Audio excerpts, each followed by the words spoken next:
I never thought the day my father passed away would also be the day I called my two own brothers, May and Tao. Brother Sam. That moment I think I will never be able to forget it for the rest of my life. My father had been gone for less than 3 days.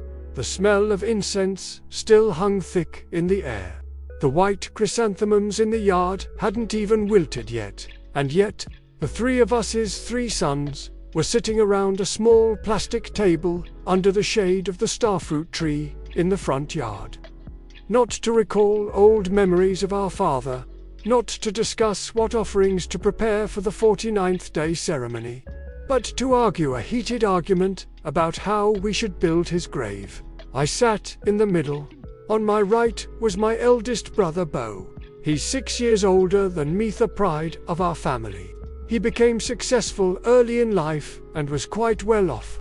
He sat upright, calm yet resolute, scrolling through photos on his smartphone before placing it on the table for us to see. His voice was clear and steady.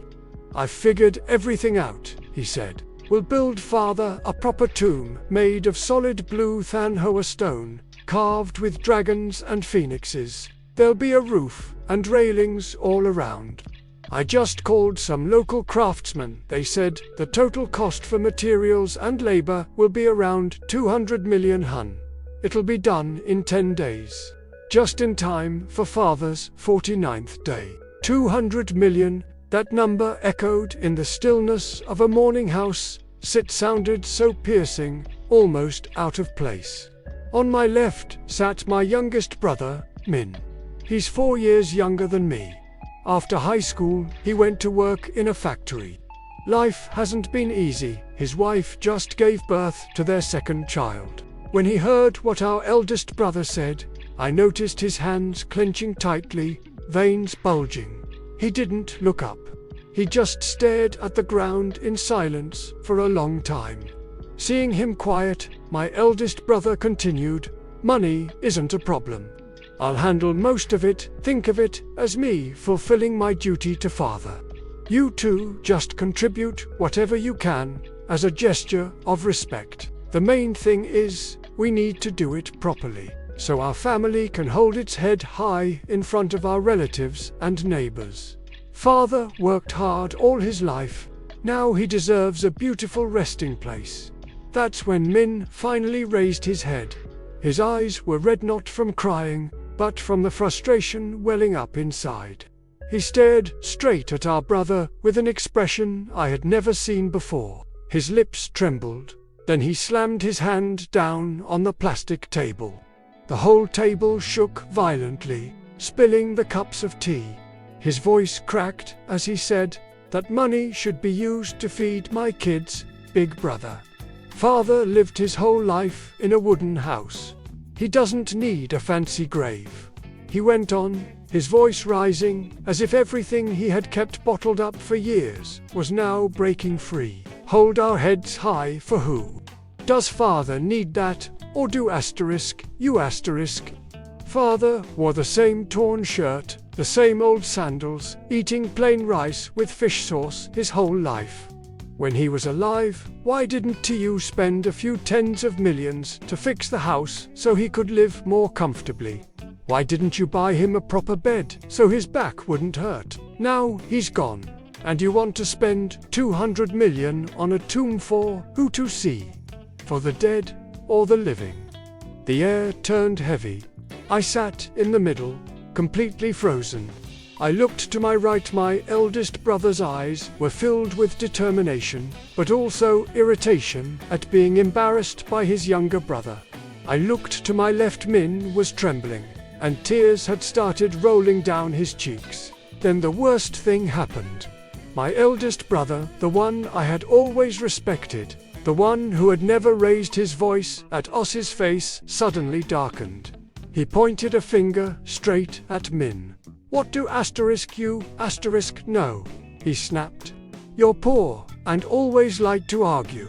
If you don't have money, then stay quiet and let me handle it. You're even calculating when it comes to honoring Father. The word asterisk, poor asterisk, hit Min like a needle to the heart, piercing his pride. He stood up abruptly, his chair falling backward. He pointed right back at our brother. "I may be poor," he shouted, "but I don't use the dead to show off. You're rich, fine. Do whatever you want. But don't drag me into your vanity. My vanity. You calling asterisk me asterisk vain. Yes, you. That was the first time. Brother Santha, first time in my 43 years of life, I heard the words asterisk may seem and asterisk Tao asterisk come from the mouths of my own blood brothers. Right there, beside our father's altar." Before we begin today's story, I'd like to invite our listeners to subscribe to the channel to help spread this story to others who may be going through similar experiences. And please don't hesitate to leave a comment below to share your sincere thoughts and words of advice for our guest. Hello, sir. Thank you for taking the time to join us on Asterisk Elderly Confessions. Asterisk, and thank you for sharing such honest and deeply painful words right from the start. Mr. Tekkanage, I was truly shaken when I heard you describe that moment. Your father had been gone for less than 3 days before the grief of losing your beloved parent had even faded. Another pain struck, the pain of losing the bond between brothers, so harshly and so bitterly. That image of 3 brothers sitting around a small plastic table knot to reminisce about their father. But to call each other asterisk may seem and asterisk Tao, asterisk over a grave, I believe that must be a wound that will stay with you for the rest of your life. I can completely understand how it must have felt to be in your position, caught in the middle. On one side, the eldest brother, successful and well off, wanting to express his filial piety through material means, through a grand tomb to honor your father and uphold the family's pride. On the other side, the youngest brother, struggling financially, believing that true filial devotion lies in understanding, believing that a father who lived simply his whole life would not need extravagance in death. 2 different perspectives, 2 ways of expressing love and duty, neither willing to yield. And when no one yields, conflict becomes inevitable. You were very brave to share this story with us. Before we delve deeper into the conflicts that eventually led your family to the heartbreaking incident of asterisk, the divided grave, asterisk, could you tell us a bit more about your family backgrounds so our listeners can better understand the foundation, the personalities of the 3 brothers, and why those differences became so great? Yes, thank you, Mr. Sam. Honestly, I didn't come here today to complain or to blame anyone. Not my eldest brother, not my youngest one. Each of them has their own reasons. I just hope that my family's story can serve as a reminder, a wake-up call. I couldn't save my father from death, but I hope that after this story, someone out there might be able to save their family bond before it gets buried along with the one they've lost. I'm 43 years old. I'm from Hanam, but I currently work in Hanami. I'm an electrical engineer, but not the kind who sits in an office, sir. I mostly work on construction sites, sometimes on residential projects, sometimes wiring factories. My wife works as an accountant at a garment company. We rent a small house and have 2 kids, one in 9th grade, one in 6th. Our life is just average, enough to live, but not easy.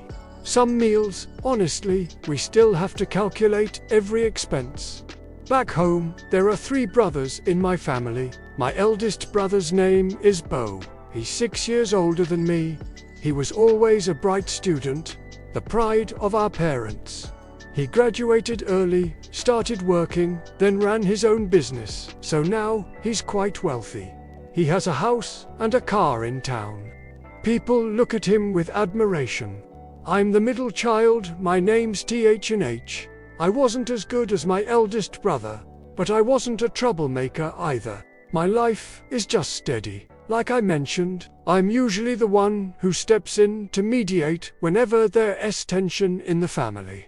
The youngest, Min, is 4 years younger than me. He finished high school, then started working in a nearby industrial zone. He's straightforward, a bit hot-tempered, but he loved our parents deeply. Financially, though, he's the one who struggled the most. When we were young, the 3 of us were very close. If we had one sweet potato, we'd split it 3 ways. If someone bullied one of us, the other 2 would rush in to help. But as we grew older, the distance between us kept growing. Probably because of our different lives and ways of thinking.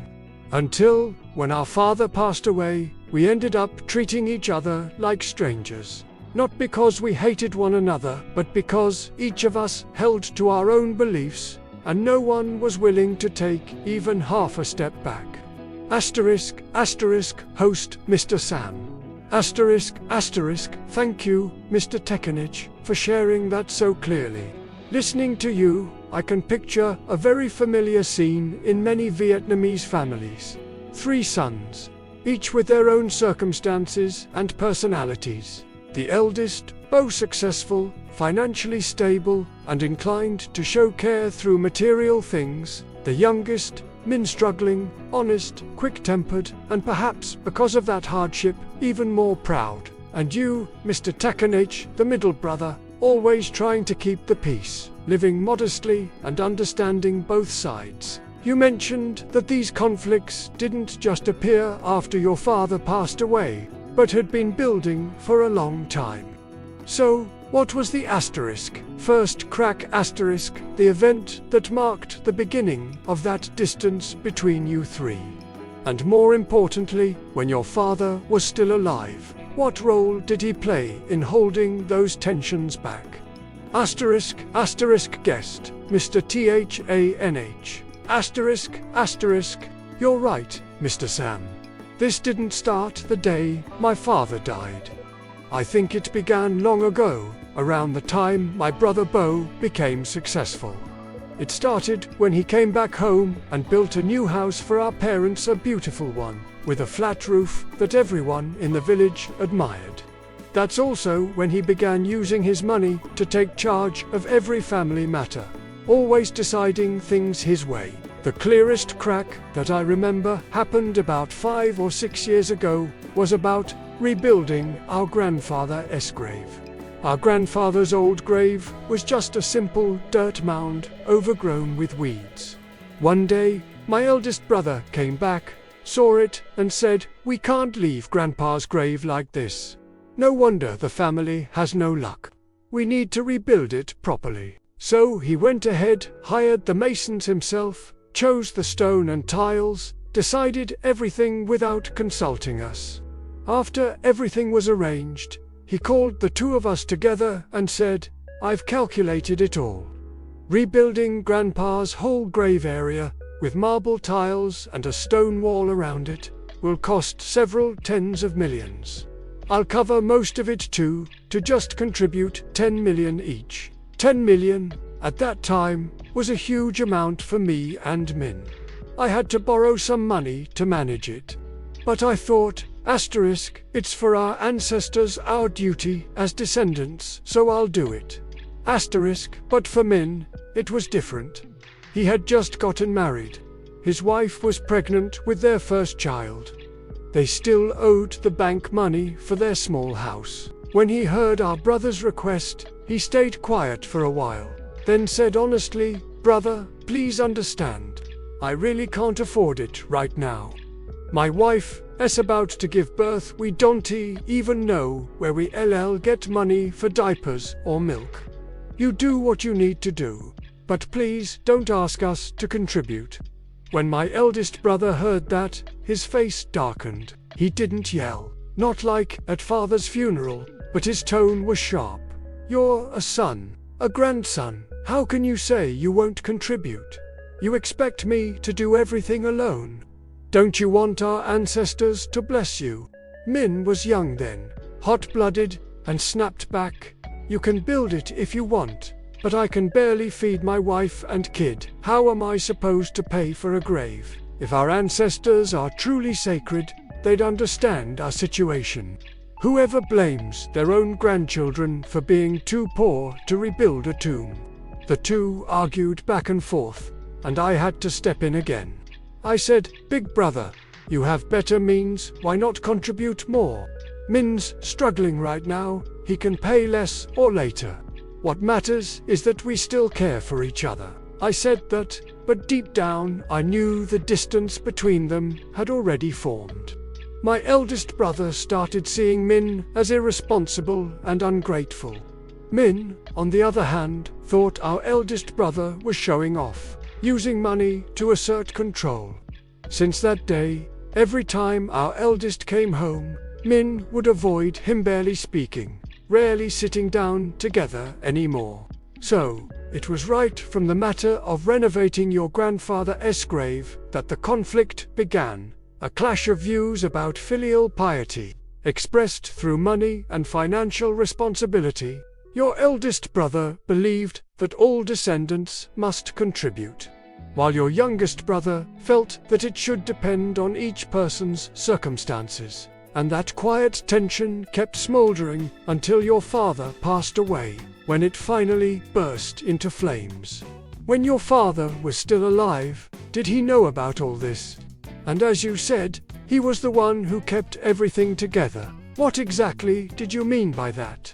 Yes, I believe my father knew.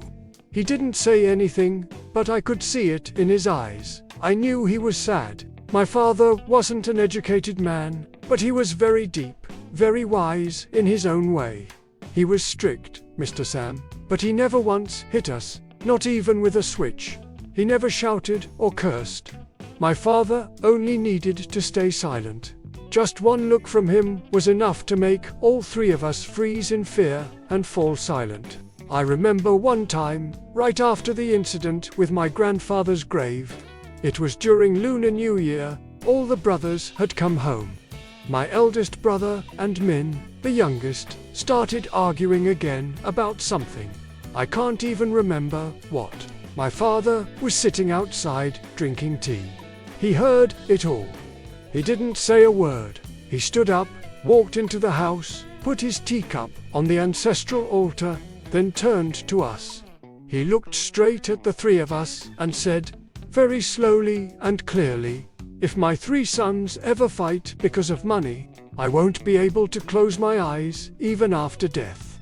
Just that one sentence, Mr. Sam, just one sentence, and we all went silent.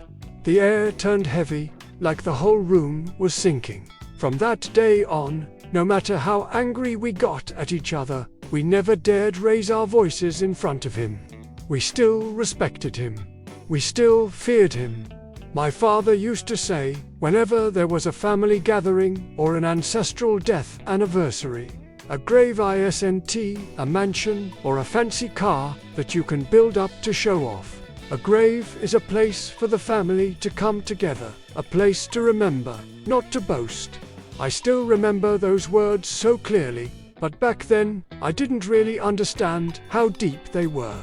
Every time my eldest brother came home, he'd bring expensive gifts, a huge flat-screen TV, or a fridge worth tens of millions of hun. My father always thanked him, but I could tell he wasn't happy. Once, my father told me privately, "Why does he keep buying these things? Such a waste. These aren't what I need," I asked. "Then what do you need, father?"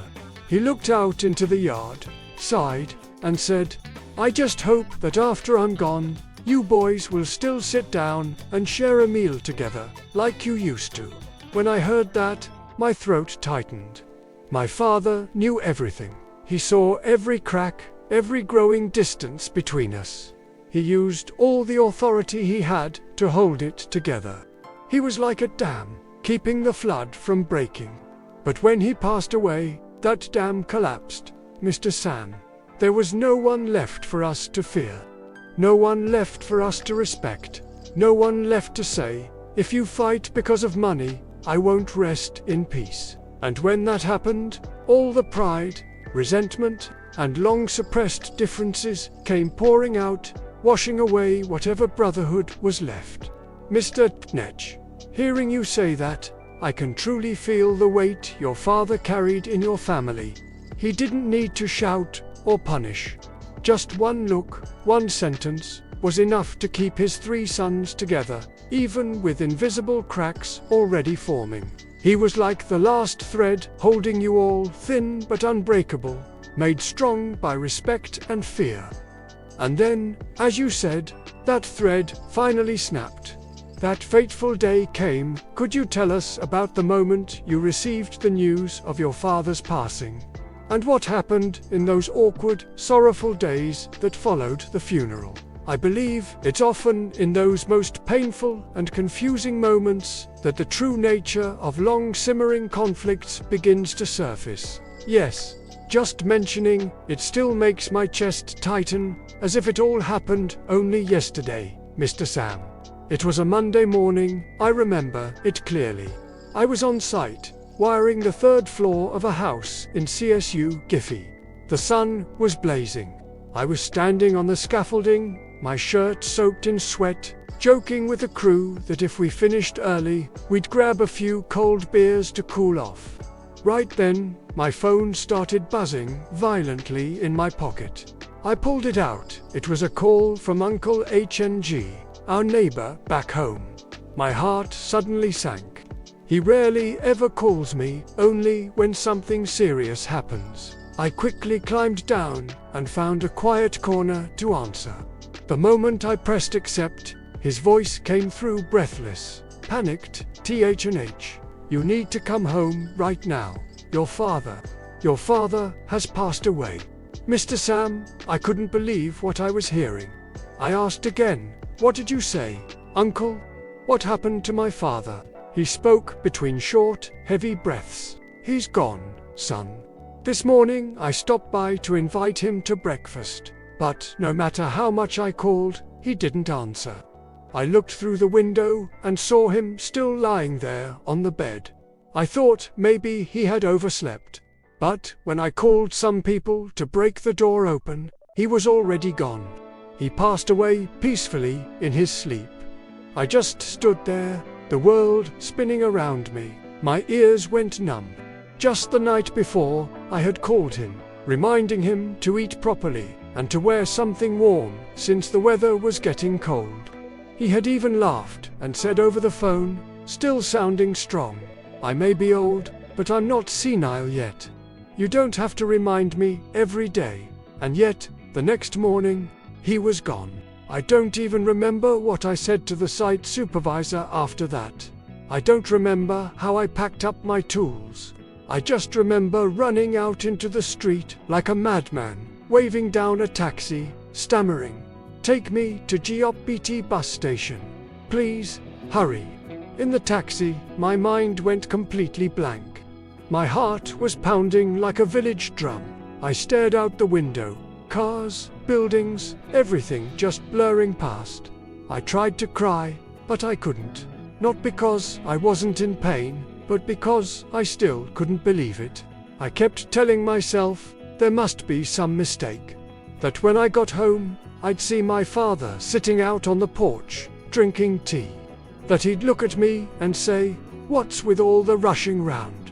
But no, when the motorbike taxi dropped me off at the entrance of the alley, I saw a small crowd of neighbors gathered in front of our gate. That's when I knew it was real. I walked into the yard, then into the house, and saw my father lying there, a bamboo mat covering him. It was the same bamboo bed he had woven himself years ago. I looked down at his feet. He was still wearing his old plastic army sandals, the same pair he'd worn for years, never once replaced. He looked so peaceful, and maybe that's why it hurt even more. I stood there, staring at him, unable to cry. It was as if all the tears were trapped inside my chest, choking me. My eldest brother flew back from the city that very afternoon. I have to admit, he handled everything flawlessly, from contacting the funeral service to arranging the monks and helpers. He moved fast and efficiently. Everyone praised him, saying, "That eldest son really knows how to take care of things." So, in those first hours of grief, the three of us brothers still worked together, calmly and properly. Yes, at first, everything seemed fine. Mr. Sam, even Min, my youngest brother, took time off from the factory, 3 days leave, to come home and help. The three of us sat down and divided the tasks. My eldest brother took care of the guests, the records, the incense and candles, all the external affairs. I was in charge of things inside the house, rearranging the altar, cleaning my father's portrait, fixing the lights, The youngest handled logistics, borrowing funeral supplies, preparing the coffin, hiring the brass band. Each of us focused on our work. We didn't talk much, but everything seemed to be running smoothly. The uncles and relatives who came to visit nodded approvingly, saying, "He can rest in peace now. His sons are all so capable, so thoughtful." But, Mr. Sam, that harmony, it was only Actually, things were already falling apart inside. Every word, every glance between them, it all started to carry a certain sharpness. Being the one in the middle, I could feel everything. I still remember when we were choosing the clothes for my father's burial. My eldest brother, Beau, went out and bought a white silk funeral robe. It looked elegant, expensive. He said, "People wear this color now. It looks clean and dignified." Min, my youngest brother, was sitting nearby, carving bamboo sticks for the funeral. When he heard that, he put the knife down and said, "Our father was a countryman. He wore brown his whole life. He should be buried in brown, that's what suits him." My eldest brother frowned slightly. He said, "You don't know anything. Nobody wears those dull colors anymore." Min snapped back. "It's not about knowing or not knowing. It's about understanding. You didn't care about what he liked when he was alive. At least now, let him rest in peace the way he would have wanted." The argument grew louder. Relatives sitting nearby started to glance over. Sensing trouble, I hurried in to calm them. I said, "It doesn't matter what color. Father's gone, he wouldn't care about such things. Please, both of you, just let it go." But my eldest brother was already irritated. He spoke in that commanding tone of his. "I paid for it, you stay quiet." Mr. Sam, that sentence, it was like pouring gasoline on fire. Min's pride was stung. He stood up, threw the brown robe he was holding onto the table, and said, through clenched teeth, "You've got money, but you don't understand our father." Then he stormed out to the back of the house. I ran after him, grabbed his arm, and softly said, "Let it go, please. Father's gone, what's the point of arguing now? You'll only make people laugh at us." He didn't say anything, just shook off my hand and sat down on the porch steps, burying his face in his palms.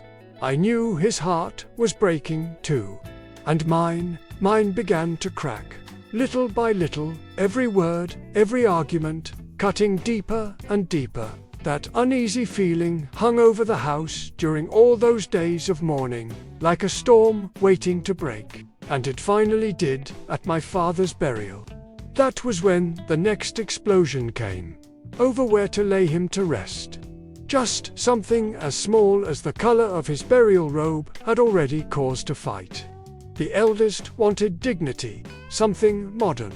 The youngest wanted simplicity, something true to their father's way of life. Once again, two versions of filial piety clashed, one outward and showy, the other quiet and sincere.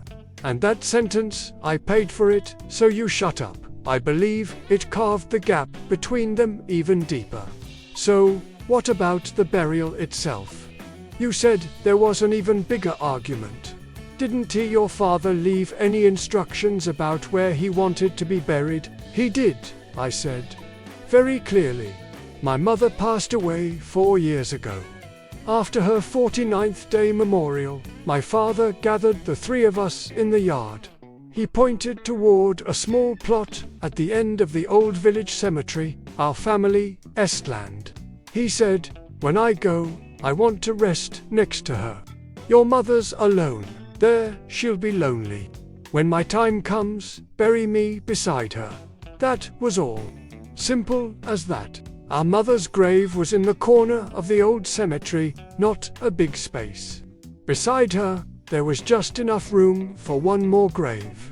I thought, if that's what he wanted, we should do it that way. It was his last wish, we had no right to argue.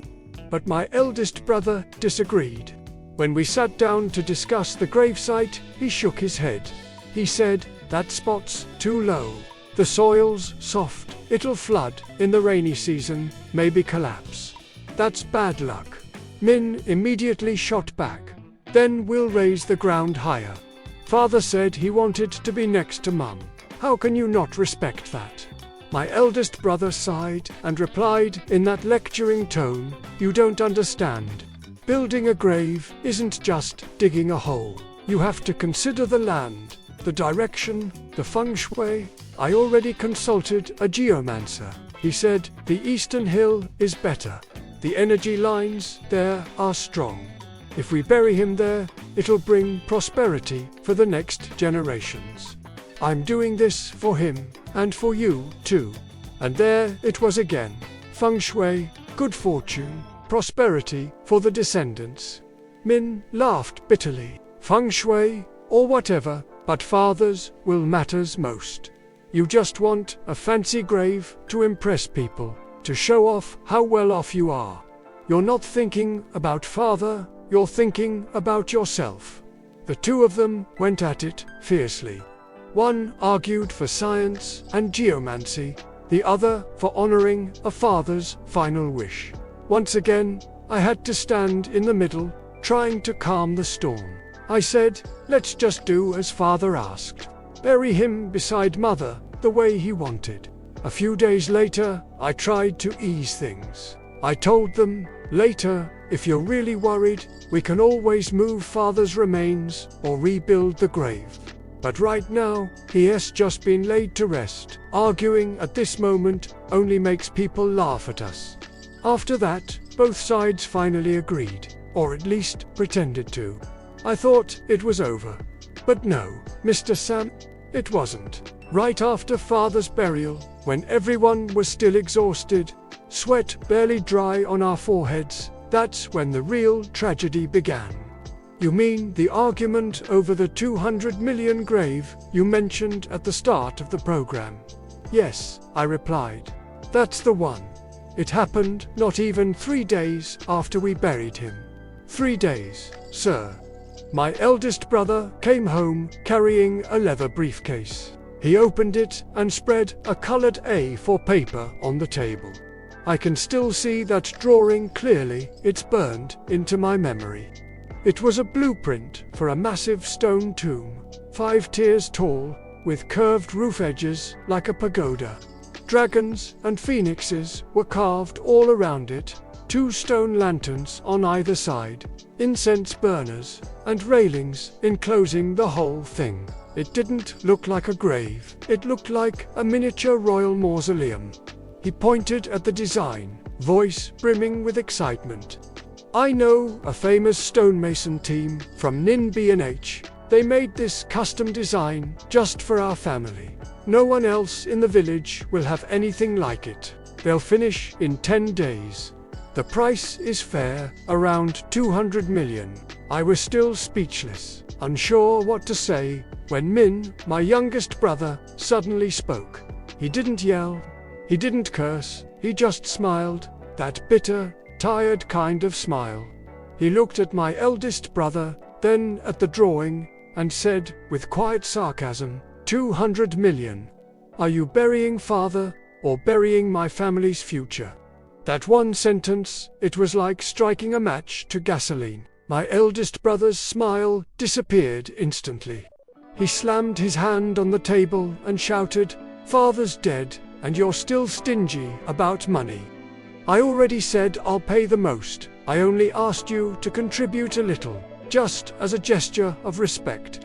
If you can't, fine, just say so. No need to talk to me in that tone." Min shot to his feet, pointed straight at his brother's face and snapped, "Fine, then I'll say it. I'm not giving a single hon. That money is for my kids' schooling. For my wife when she's sick. That's real filial piety. Not spending 200 million on a pile of stone, just so you can show off to the village about how devoted you are." My eldest brother shouted back, "You dare talk to me like that?" "Why not?" Min yelled. "If you can do it, I can call it out." And that was it. They weren't brothers anymore in that moment. No respect, no restraint, just rage. I felt a chill crawl down my spine. I thought of father, lying beneath that fresh mound of earth, and I knew he couldn't possibly rest in peace. The sorrow of losing him, I couldn't even feel it anymore. It was buried under anger, helplessness, and exhaustion. "It's hard to imagine, Mr. Takanich," you said, after such a fierce argument. After those bitter words, the atmosphere in your family must have completely collapsed. Yes, exactly. One brother determined to build a 200 million monument to prove his devotion. The other refusing to give a single coin, believing that kind of filial piety was nothing but vanity. So after that awful day, did things ever calm down? "No, Mr. Sam," I said. "They didn't. It was like a burning coal. No flames on the surface, but smoldering deep inside, waiting for a gust of wind to burst into fire again." After that day, when my eldest brought out the blueprint and Min refused to pay, the two of them stopped speaking entirely. When meals were served, we sat in three corners of the table, not a word exchanged.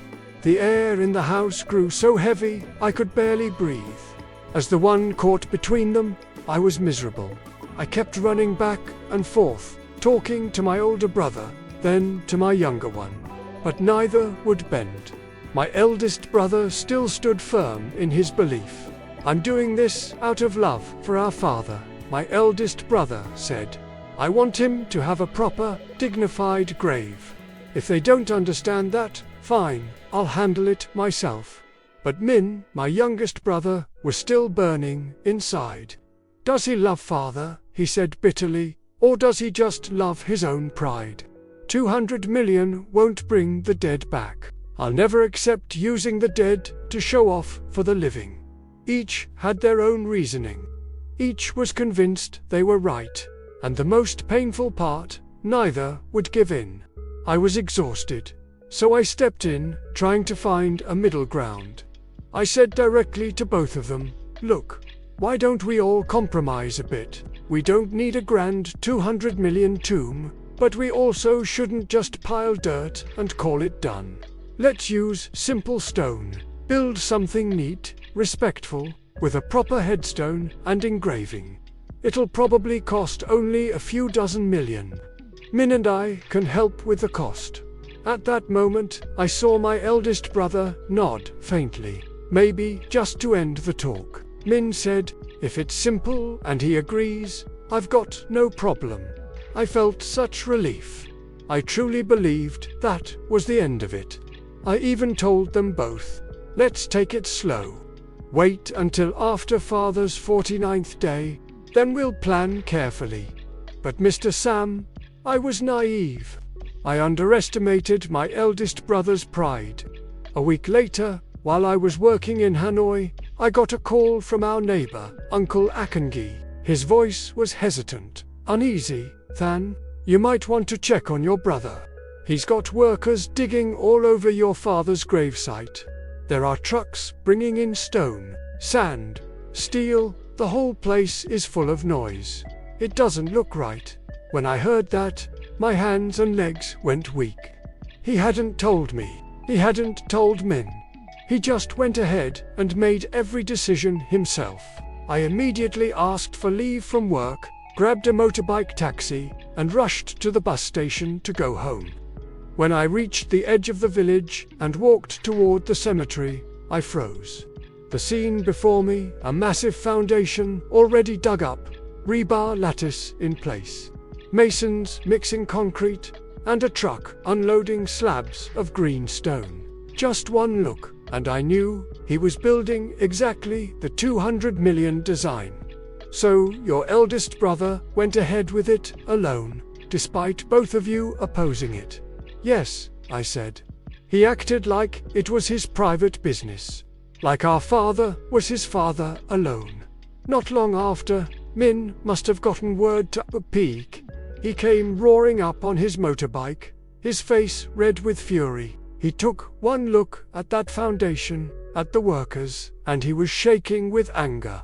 He didn't even go to my eldest brother first. He pulled me aside and hissed through his teeth, "See that? You see what I told you? Does he even respect us? What's the point of family meetings, of discussions, if in the end he just does whatever he wants? Are we still our father's sons, or just bystanders now?" I tried to calm him down. "Min, it's already done. What's the point of fighting now?" He shook his head violently. "It's not about whether it helps or not. It's about whether he still sees us as family." Then he walked straight toward the workers and shouted, "Stop! Everyone, stop right now! This land hasn't been approved by anyone. Who told you to work here?" The builders froze, confused, looking at one another. They were just hired laborers. Whoever paid, they obeyed. Right then, my eldest brother, Bo, came out from behind the house. His face was like stone, emotionless. He walked up to us, looked at Min, then looked at me, and said, in a cold, cutting voice, "I paid for this, I hired them. It's got nothing to do with you." Min let out a bitter, hollow laugh. "Of course, your money's big enough to buy even father's grave, so do whatever you want." My eldest's tone hardened. "I took care of the funeral. I paid for the 49th day ceremony. I'm paying for the grave. So what exactly do you want now, Mr. Sam?" At that moment, standing between them, I wanted to disappear, to turn into thin air. Neighbors were starting to gather, peeking over the fences. Villagers stood at a distance, whispering, pointing toward us. Some sighed, others just shook their heads. The old men in the clan stood nearby, puffing on their bamboo pipes, muttering to each other, "Even in death, he can't rest in peace. What a pity. Oh my God, did the two of them end up fighting? I could barely breathe listening to your story. Almost, they nearly did come to blows." Honestly, when Min saw the workers still quietly continuing their work, he completely lost it. He grabbed a shovel from one of the men and was about to jump into the pit to smash up the concrete that had just been poured. My eldest brother saw that and rushed over, grabbed Min by the shoulders and yanked him back. The two of them ended up grabbing each other's shirts right there, in the middle of the cemetery, right beside our father's freshly covered grave. I couldn't hold it in anymore. I screamed at the top of my lungs, "Stop it! Stop, all of you! Father's been gone less than a month. Do you even have a conscience left?" But no one listened. Min didn't back down. He shouted right in my eldest brother's face, "Father's dead. Are you doing this for him, or for your damn pride?" My eldest brother glared back, his face tight. "Say that again. Who do you think I'm doing this for?" The air was no longer that of a mourning family. It felt like a street brawl, except it was happening in the middle of a graveyard, right over our father's body. Luckily, the village head happened to pass by on his way back from a meeting. He saw the scene, panicked, and rushed in to stop them. Some of the elders came running too. Some held my eldest brother back. Others wrapped their arms around Min. They pleaded, "Stop it, boys. This is your father's grave, not some damn football field. You want the whole village to curse your names." So things calmed down, at least on the surface. But inside, I knew each of us had already slammed a door shut on the other. It was a horrifying sight, truly. So, after that terrible confrontation, what happened? How was your father's grave finally built? You might not believe this, but, in the end, there were two halves of a grave. My eldest brother refused to compromise. He went ahead and built his half, the front half, exactly as he'd planned. And Min, he didn't give in either. A few days later, he bought cement, sand, and bricks with his own money. He built up the other half himself, shaped the soil, walled it in, and carved a separate tombstone with father's name written his way. Those two halves, they don't connect. They don't belong together. One side is polished, Thanhoa blue stone. engraved with dragons and phoenixes. The other is plain red brick and cement. Anyone passing by wouldn't even know if it was one grave or two. When I go to burn incense, I don't even know where to place it. If I bow before my eldest brother's stone half, I fear Min will think I've taken sides. But if I pray at Min's side, my eldest brother falls silent, and that silence hurts more than any shouting ever could. Every time I visit Father's grave, I feel this deep, twisting pain, like someone is snapping my spine in half. Because Father lies there, while his 3 sons each stand facing a different direction, not saying a single word to one another, like strangers visiting a grave that isn't theirs. Mr. Sam, I honestly don't know how to describe this feeling. A split grave, 1/2 stone, 1/2 soil. A father beneath the earth with 2 headstones. I think that must be the most tragic, haunting image I've ever heard in all the years I've hosted this program. It's more than just a sad story. It's a scar, a bleeding wound, carved into the most sacred place a family can have. You said you don't even know where to place your incense. I think anyone hearing this can feel the knife of that pain, the agony of being the one caught in the middle. So, after that day, after the grave was built in such a painful, distorted way, what happened to the 3 of you? Where could it go, Mr. Sam? Nowhere. It didn't move forward. It just froze, stuck in the swamp of silence and resentment. You asked about the split grave, but I think it's more than that. It's the reflection of my family now, a family no longer whole. 3 sons who no longer call each other brothers. And worse than all of that, it's the image of a father who's died twice. The first time, when his heart stopped beating. The second, when his own sons shattered his peace at his very resting place. I don't blame anyone anymore, Mr. Sam. At this point, I no longer have the strength to blame. I only blame myself now. Because I wasn't strong enough to hold them back, not firm enough to stop this tragedy from happening. It's been almost 3 years since that day, Mr. Sam. Can you believe it? 3 years. And not once have the 3 of us held a memorial for Father together. Every year, on Father's death anniversary, my eldest brother holds a big feast at his home in the city. He invites our relatives on his wife's side, his business friends. It's all grand and lavish. But he never once calls me or Min. Not even a single phone call. And Min, he stays back in the old house in the countryside. He prepares a simple meal for Father, a plate of boiled chicken, a bowl of bamboo shoot soup, the dishes Father used to love. He invites a few close neighbors, some of the old uncles, but he never calls our eldest brother. And me. I'm in between. I don't belong to either side. Every year, my wife and I set up a small altar in our apartment in Hanoi. We burn incense and pray for Father's spirit from afar. Then I take a bus back to our hometown. I don't go home. I go straight to the cemetery. I buy a bunch of bananas, a few white chrysanthemums, and a small pack of incense sticks. I place the incense right between the 2 gravestones, 1 stick for each side. Then I just stand there alone, watching the smoke curl up, merge together, and then disappear into the wind. All I can do is silently pray that Father won't be angry with us, his sons. 1 death anniversary, 3 separate offerings. 1 father. 3 sons who no longer share a meal for him. The pain of that division, it seeped into every corner of our family's life. And what about your personal relationship with your brothers? Have you spoken to them at all these past 3 years? Barely, Mr. Sam. Barely at all. With my eldest brother, it's as if we've been cut off completely.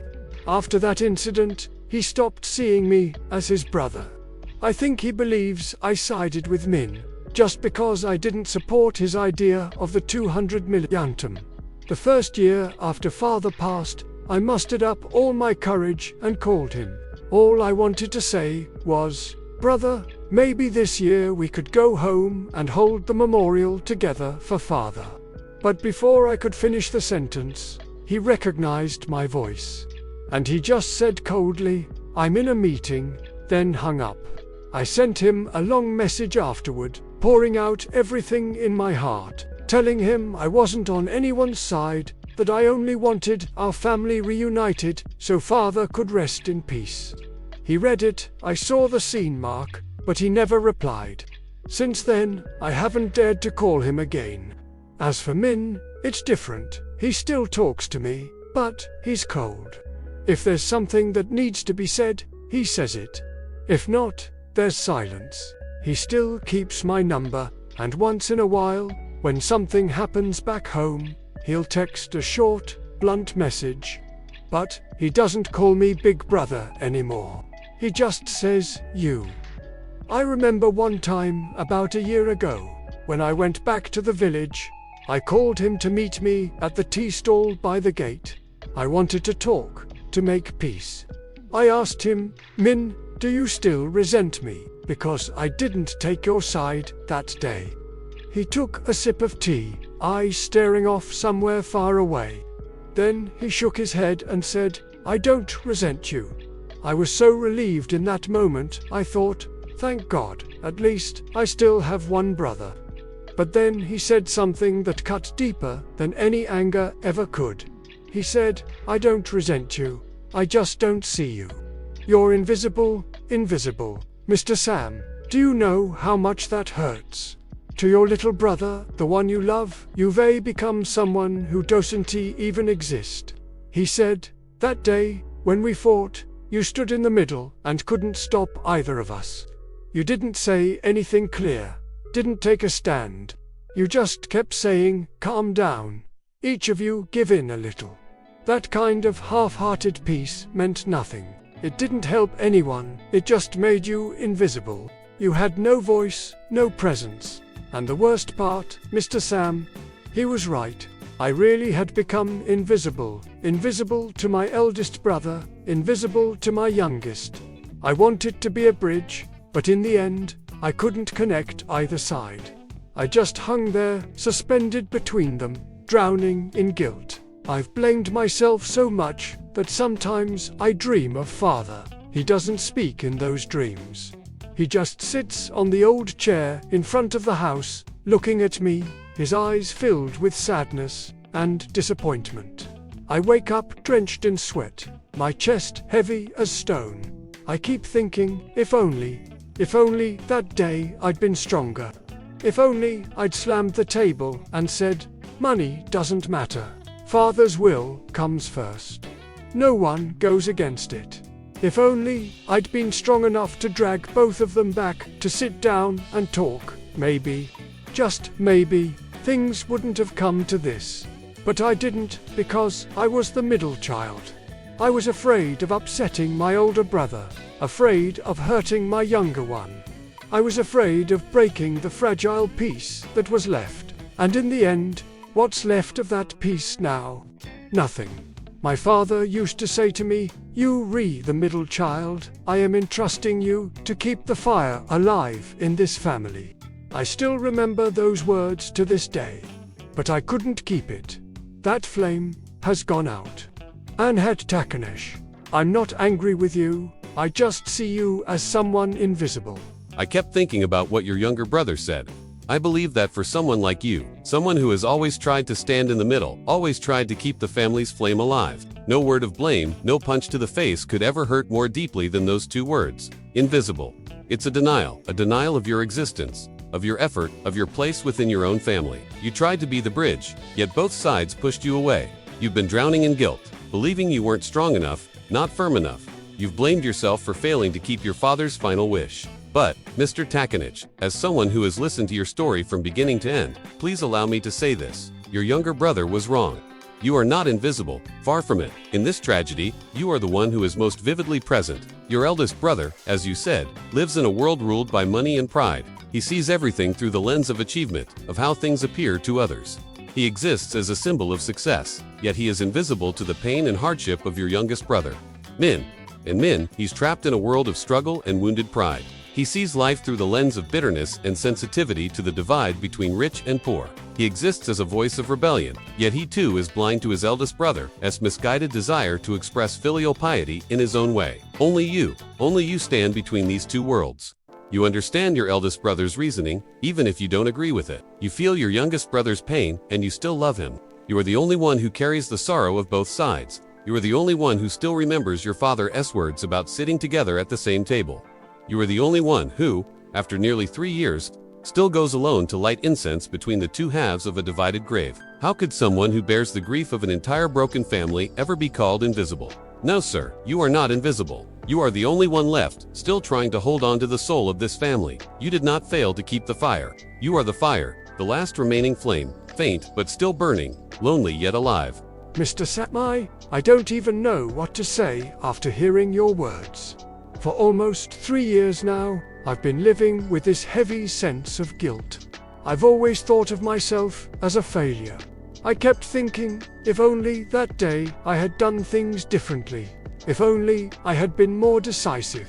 Maybe things wouldn't have turned out this way. I've been haunted by what Min said to me. I kept believing I was unnecessary, just a faint shadow in the story of my own family.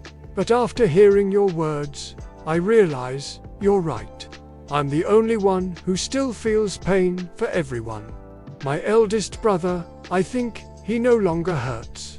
He has his half of the grand grave to prove his devotion, his filial piety. He's busy with work, with business, with social connections. He's probably moved on. And Min, maybe he still holds resentment, but he has his own little family to care for. He's struggling to make ends meet, to keep life going. His pain has likely turned into bitterness, into distance. Only me. I'm the one still stuck in the middle. I can't truly be angry with anyone, but I can't fully love anyone either. I'm trapped, frozen in that day when father passed away. That exact moment when my brothers began calling each other May and Tao, that image of the grave, split in two. Because you are the one who loves the deepest, the one who carries the most feeling. Mr. Takanich, now I'd like us to look deeper, to the real root of this tragedy. It didn't truly begin with those 200 million Han. That number was only the drop that made the glass overflow. The root, as you've already seen, lies in two completely different ways of understanding filial piety. Chie haiku. Your eldest brother, Mr. Bo, defines haiku through things that can be seen, measured, or displayed. A bigger house, a more expensive TV, and finally, the grandest tomb in the village, one that would make your parents proud before the world. To him, that is filial piety. His love for his parents is outward-facing. It needs an audience, it needs society's approval, and he's not wrong. That's how many successful people think they want to use the very thing they read best at, money, to make up for what their parents lacked when they were alive. But your younger brother, Min, he defines haiku through understanding and empathy. He remembers how your father lived simply all his life, how he wore the same mended shirts, how his sandals were worn thin. To Min, a man who lived so humbly would never want to rest in a lavish monument after death. To him, filial piety means understanding your father's soul, honoring his wish to be buried beside your mother, and ensuring the family's future so he can rest in peace. His form of haiku is inward, silent, it doesn't need applause. It only needs the quiet peace of knowing he has done right by his father's heart, and he too is not wrong. The problem is, these two forms of filial love speak different languages. Your eldest brother speaks one, your youngest, another. And tragically, you, the only one who understands both, didn't have the power to translate. And when people can't understand each other, but are forced to make a shared decision, what speaks the loudest? The ego. Your eldest brother's ego is the ego of success, the voice that says, I paid for it, so you stay quiet. He's used to solving problems with money, used to being the one whose word carries weight. He couldn't accept being challenged by a younger, poorer brother, especially not about something as sacred as their father's burial. And Min, his ego, is the ego of the poor. The pride of the poor is fragile, sensitive. When his brother said, you have no money, so stay out of it, it didn't just attack Min's opinion, it attacked his dignity, his lifelong wound of inferiority. So Min struck back with the only weapon he had, his anger and his poverty. I may be poor, he said, but I won't use the dead to show off to the living. What happened over that grave wasn't really a fight about money or design. It was a battle of egos, a war no one wanted to lose. And to avoid losing, they both did something unthinkable. They split their father in two, sacrificing brotherhood, sacrificing peace for the dead, just to protect the wounded pride of the living. Your analysis, Mr. Sam, it makes everything so clear. You're right, that's exactly what it was. A battle of two egos. One born from success, the other from wounded pride. And I, standing in the middle, I didn't have an ego strong enough to silence either of them. All I had was love. But love alone, it wasn't enough. Now I understand. I don't need to torture myself anymore, because even if I had done something different that day, nothing would have changed. It was already a time bomb, buried and ticking for years. The day my father passed was simply the day it finally exploded. Exactly, Mr. Takanich, you no longer need to torment yourself. Your task now isn't to look back and ask what if. Your task is to look at the present and the future. The bomb has already exploded. The fragments have scattered everywhere.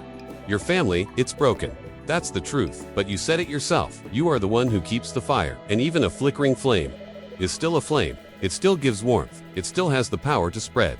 The issue isn't that you failed. The question now is, what will you do with that final flame? I know this is not an easy question. You're tired, wounded, maybe you just want to let everything go, and you could. You could choose to live your own life. Stop caring about your two brothers. No one could blame you for that. But I have a feeling you're not that kind of person. Because if you could truly walk away, you wouldn't have suffered in silence for 3 long years. If you could be indifferent, you wouldn't be here today, sharing your story with us. That fire inside you, it's still burning. Weak, perhaps, but alive, a fire of love, of family, of responsibility, your father once entrusted to you. So, if you'll allow me, I'd like to offer you a few small suggestions. Not advice you must follow, not grand plans to fix everything overnight. No, just a few gentle what-ifs, a few small actions you could take. First, for your own peace of mind, and maybe, just maybe, they'll become the first bricks in rebuilding the bridge that once collapsed. I don't even know what to do anymore, Mr. Sam. I'm so confused. I want to make things right, but at the same time, I'm scared. I'm afraid of being rejected. Afraid of hearing those cold words from my eldest brother again. Afraid of seeing that distant look in Min's eyes. I'm afraid that if I take one more step toward them, the first person to get hurt again will be me. I understand the fear of rejection is one of the deepest fears a person can have, especially when that rejection comes from the people we love. That's why what I am about to suggest won't put you in a position where you have to face that rejection directly. These are gentle, safe steps that help you regain control of the situation. First, I want you to try something simple. Write a letter by hand. I know it may sound old-fashioned in this modern age, but trust me, the power of handwriting is far greater than any message sent through a phone. Buy a small notebook, find a good pen, and choose a quiet evening when your wife and children are asleep. Sit down and write, not to send it, remember that. You're not writing to send it, you're writing for yourself. Write to release everything you've been holding inside, the frustration, the pain, the words you haven't been able to say for the past 3 years. Start with your eldest brother. You could write something like this. Brother, today I'm sitting here writing these lines, not to blame you, not to bring up the past. I just want to tell you. I remember the day you got into university. The whole family celebrated like it was New Year's. You were the pride of our father, of our mother, and of all of us. Keep writing everything you remember about your eldest brother, the good, the bad, the moments that still linger. Then, write to your youngest brother. Min, I know you're still angry with me. You once said I was invisible, and I've thought about those words so many times. Maybe you were right. But I want you to know, I never stopped caring about you. I still remember the days we used to go fishing together, sharing every little fish we caught. Those days I've never forgotten. Just write. Write everything. The blame, the pain, the memories.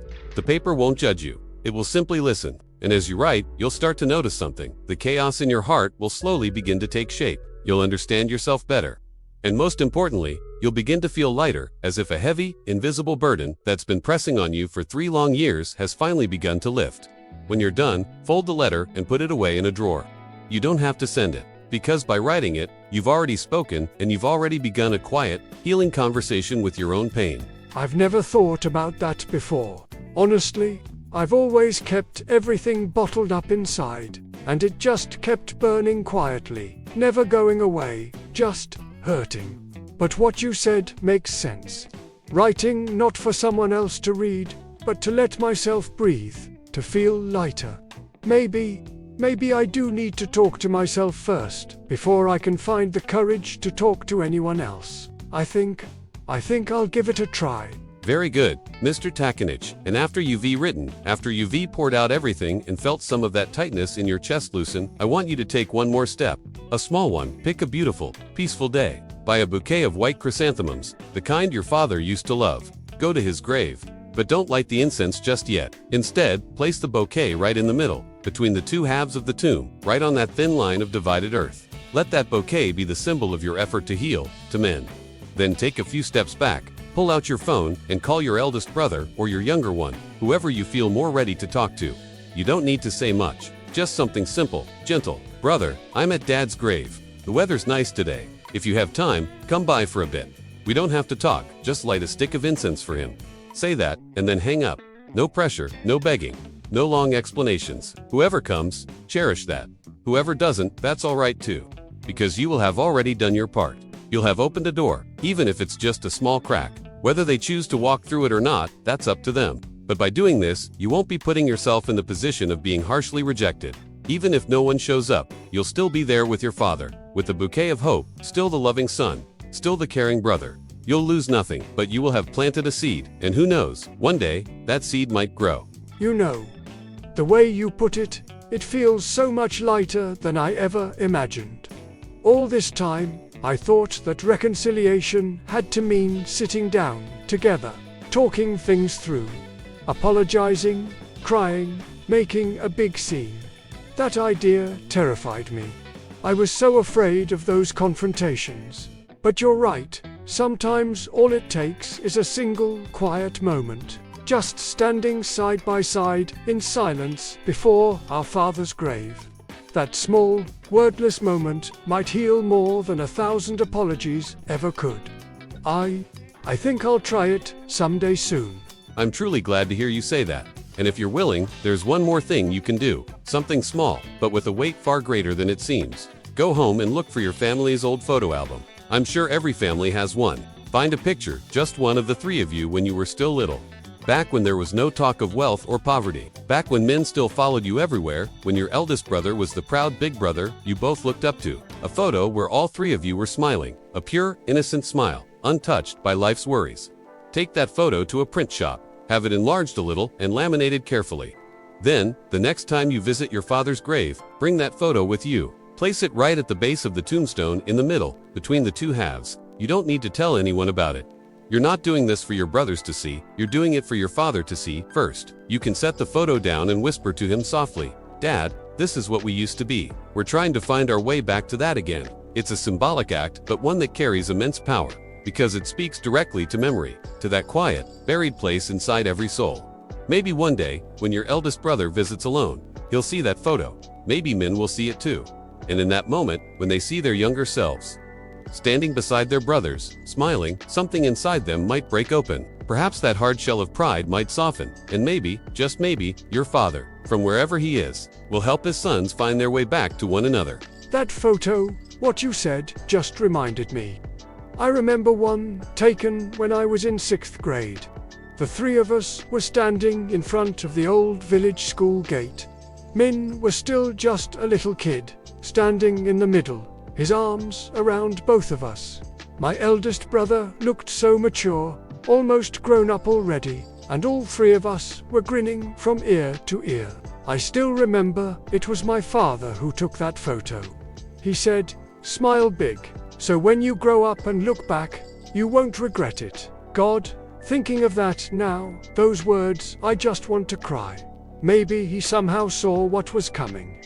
Yes, I'll do it. I'll print that photo again, and I'll bring it to him. You see now, don't you, Takanich, you were never invisible. You're the only one who still holds on to those beautiful memories. The only one who still remembers your father's words. You're the one who still has a chance, however fragile, to bring your brothers a little closer together, even if it's just a single small step. You don't need to do anything grand. You don't need to sacrifice yourself any further. You just need to not give up. Because you Takanh, you are the last thread still connecting the three of you. No matter how thin, no matter how close it may be to breaking. I understand now, Mr. Sam. Hearing you speak, it feels like the road ahead isn't so dark anymore. I don't have to change everything all at once. I just need to start with the smallest things, to hold on to my little corner, to keep my own flame alive. I believe that as long as I can keep a bit of warmth burning, one day, someone among them will feel the cold and find their way back. But if I turn away too, if I let this flame die out, then my father, lying beneath the earth, would surely feel so very cold. You're absolutely right. TH&H, so often, people drift apart, families break, hearts grow distant, not because of hatred, but simply because no one has the courage to be the first to look back. But you, today, you did look back. You told this story, you faced your own pain, and that, to me, is already an act of tremendous courage. Thank you so much, Mr. Sam.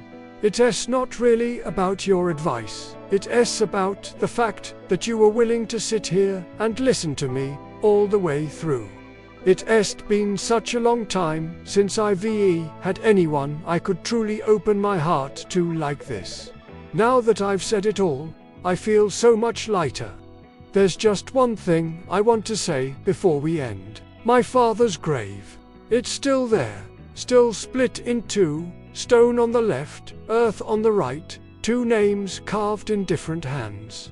But I'll keep going there. I'll still light incense right in the middle, between them, because I believe, if I keep standing there long enough, maybe one day, the other two will come back.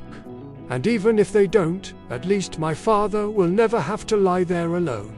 Thank you, Mr. TH&H. Thank you for having the courage to say out loud what so many people, brothers, sisters, sons, and daughters are quietly carrying inside, but don't dare to speak. And thank you for reminding everyone listening today that a family doesn't need to be perfect. It just needs to still remember each other's names for there to be a way back home. Dear listeners, the story of Mr. Takanech's divided grave is not just a sad story. It's a precious lesson about ego, about differences, and about the power of listening. If today, any of us are holding on to anger or distance with our siblings, please remember this image, the image of a grave split in two. Some arguments won't destroy love, but sometimes, silence and pride can. Don't wait until the day you stand before a cold gravestone and whisper the words, if only I had spoken first, if only I had taken one small step back, if only I had listened. Please, don't let those if onlys become the deepest regret of your life, because none of us truly know if tomorrow will still be there for us to make things right. Once again, we sincerely thank Mr. Takanich for trusting us and bravely sharing his story of pain and reflection. And thank you, dear listeners, for your time, your empathy, and your open hearts. Goodbye for now, and we'll see you again on the next episode of Stories of the Twilight Years.